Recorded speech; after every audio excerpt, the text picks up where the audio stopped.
भाई आप लोग अधिकतर देखते होंगे, बहुत से लोग होते हैं जो दो लोग होते, वो आपस में कभी कभी बात करने लगते कि ईश्वर है नहीं है। जैसे कि एक मूर्ख आता है, वो कहता है ईश्वर है और वो अपने भी तर्क देता है। दूसरा आता है, वो कहता है ईश्वर नहीं है, वो अपने भी तर्क देता है। लेकिन वो दोनों आपस में बहुत लड़ते हैं तो कोई सॉल्यूशन नहीं निकलता उसका, क्योंकि उन्हें रियलिटी में पता नहीं होता कि एक्चुअल में चीज़ है क्या। इसी चीज़ को कई लोग कहते हैं ईश्वर नहीं है। और जब यही दर्शन में फिलॉसफी में पढ़ा जाता है तो उसमें एक बहुत बड़े वो हुए फिलोसफर इमैनुअल कांट।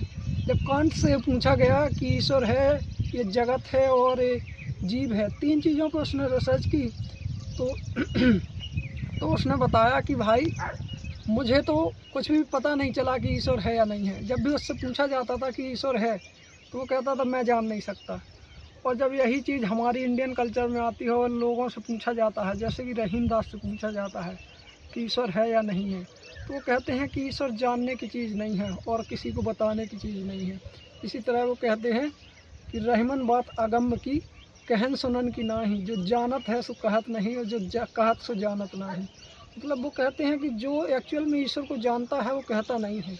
वो आजकल जितने भी लोग कह रहे हैं कि ईश्वर है, उनके पास अपने तर्क नहीं हैं, क्योंकि अगर उनके पास तर्क हैं तो साबित करें, लेकिन कोई साबित नहीं कर पाता।